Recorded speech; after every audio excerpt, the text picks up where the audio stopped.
Appelé blé d'Inde au Canada, le maïs est une plante herbacée tropicale annuelle de la famille des poacées, largement cultivée comme céréale pour ses grains riches en amidon, mais aussi comme plante fourragère. En Côte d'Ivoire, le maïs est consommé sous diverses formes, telles que le tau ou sémoule cuite, le donkounou, haute sémoule cuite du Ghana, la bouillie, en popcorn, en braisé et même transformée en huile pour des soins du corps. Mais où trouve-t-on cette denrée qui est à la base de nombreux de nos plats africains? Sous quelle forme les uns et les autres la consomment? Quelles en sont les autres utilités à part la consommation nutritionnelle? Pour comprendre l'utilité et les formes sous lesquelles le maïs est consommé, nous avons baladé notre dictaphone chez les vendeurs, les spécialistes et les consommateurs. Madame Kone Salimata, vendeuse de maïs au marché Gouro d'Adjamé, donne sa source d'approvisionnement et les qualités de maïs qu'elle vend. Le maïs là, ça vient de Saint-Franc, ça vient de choses. Korogo aussi, ça vient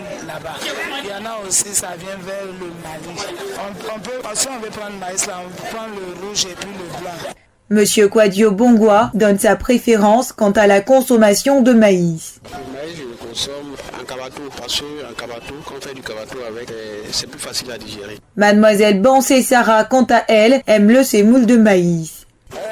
Je préfère consommer le maïs. Quand on le transforme en dokoum, on prend la pâte, voilà la pâte, et puis on la laisse fermenter et tout. La pâte, bon, d'abord on fait, on mixe le maïs, ça devient une poudre.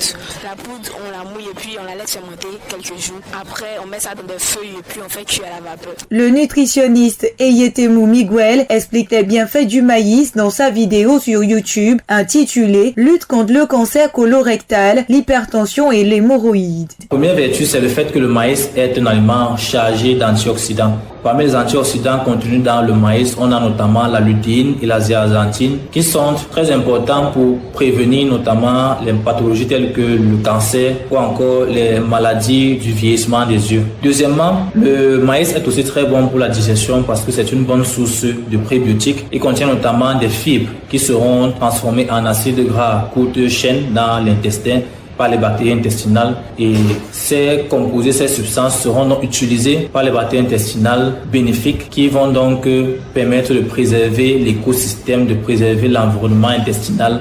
Il faut noter que la culture du maïs dans le nord de la Côte d'Ivoire s'étend sur près de 350 000 hectares avec un rendement moyen de 1,9 tonnes à l'hectare. Il représente la deuxième céréale la plus cultivée et consommée après le riz.